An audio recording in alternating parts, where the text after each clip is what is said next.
It was again for a short period only. You see, these blackouts, they were very effective. They were during 1971. I remember that time we were in school and we used to roam around the streets for ensuring that blackout. In today's day, firstly, this generation do not know what blackout is, and so this is also their conditioning. The mock drill also, which was done, that is also for the conditioning of all our civilian population. That well, this kind of thing should happen so that no panic is created. Now, in today's age, this blackout becomes slightly difficult. So, like I'll give you one or two examples. The way some of the houses are constructed using glass and some light inside, the light goes out. So it becomes very difficult until unless it is suitably camouflaged. And most of the places, if the earlier what used to happen in a town, the mains used to be switched off from behind.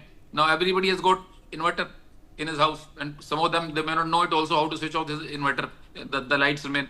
So in any case, these can be practiced, and is basically for conditioning of our population so that we do not come in panic. So And what's suitable your actions assessment? We that, get the logic, but what's your assessment? Are we doing okay? Where do you feel we can be doing better? Are you pleasantly surprised or a bit disappointed? no, if you ask me, the way at least I stay in Noida and in Delhi also I keep going. The way I have seen the response of people, they are responsible and they are responding well.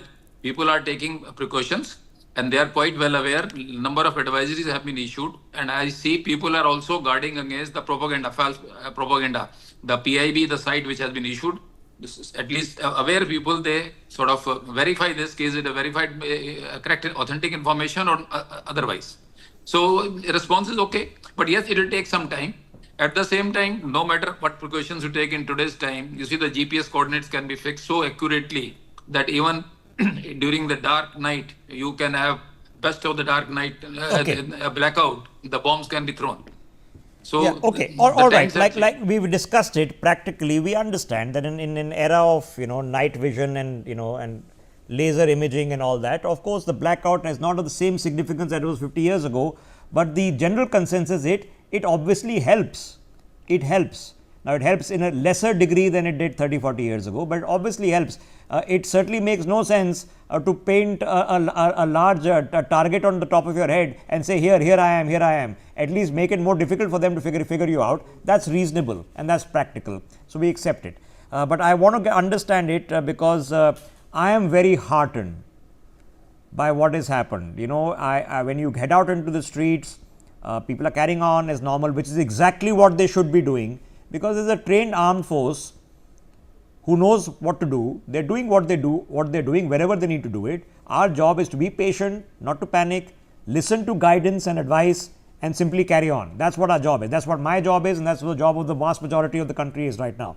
General Kochar, now that we have been tried under fire, and I say that with responsibility, this is hundreds of millions of people living across Batinda, in Jaisalmer, in Gurdaspur, in Amritsar, in Ludhiana, in Pathankot, in Jammu, all the way down to Bhuj. Now that as a civilian population, we have been tried under fire in what would have been, yes, scary circumstances last night. What is your assessment on our response? Thank you, Rishabh. A point about blackout before I go into the specific question of yours. It's okay. We have GPS based targeting, thermal imaging, radar, and precision at night. But a total darkness does deny critical advantages to the enemy. So I still feel that it would not be wrong to say that blackout should be carried out, because it actually gives some difficulty level to the adversary to identify the targets. He may go wrong, and he may launch his weapons at a different place because it's complete darkness. And I was speaking to some Air Force officers also, they felt the same. So I thought I must, because I'm not expert on this subject, let me tell you that. But I took this advice from a few Air Force officers